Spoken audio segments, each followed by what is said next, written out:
Before watch our video, take a moment for subscribe our channel by click on subscribe button and click on bell icon, then you will be first to know when we post new video.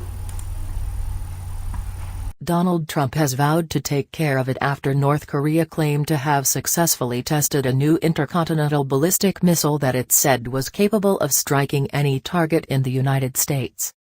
The U.S. president was briefed while the missile was in the air, the White House said, and later declared, "It is a situation that we will handle." The announcement of the new Jong-15 missile, made in a special broadcast at noon local time on Wednesday, came hours after a long-range missile was fired into waters off Japan in what was believed to be its longest-range test yet.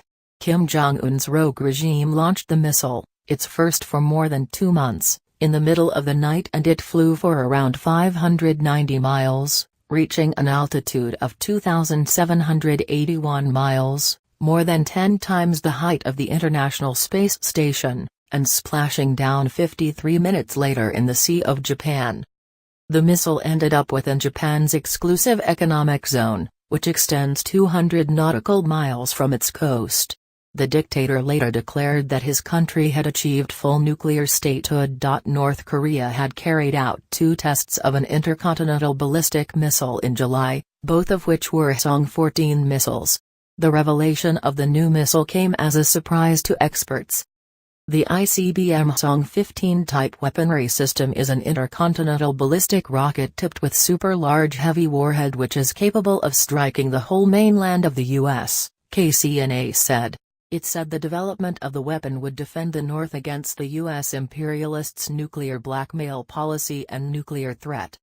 Kim Jong-un declared with pride that now we have finally realized the great historic cause of completing the state nuclear force, the cause of building a rocket power, state media KCNA reported.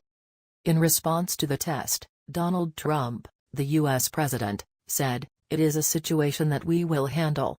We will take care of it." The missile reached a greater altitude than any North Korea has previously tested, James Mattis, the U.S. Defense Secretary, said. "It went higher frankly than any previous shot they've taken, a research and development effort on their part to continue building ballistic missiles that can threaten everywhere in the world, basically," he told reporters at the White House. Many nuclear experts say the North has yet to prove it has mastered all technical hurdles, including the ability to deliver a nuclear warhead reliably atop an ICBM, but likely soon will. "We don't have to like it, but we're going to have to learn to live with North Korea's ability to target the United States with nuclear weapons," said Jeffrey Lewis, head of the East Asia Non-Proliferation Program at the Middlebury Institute of Strategic Studies. South Korea responded by almost immediately launching 3 of its own missiles in a show of force. President Moon Jae-in expressed worry that North Korea's growing missile threat could force the United States. Thanks for watching our video. If you like our video, then just click on thumbs up. Don't forget to subscribe our channel by click on subscribe button.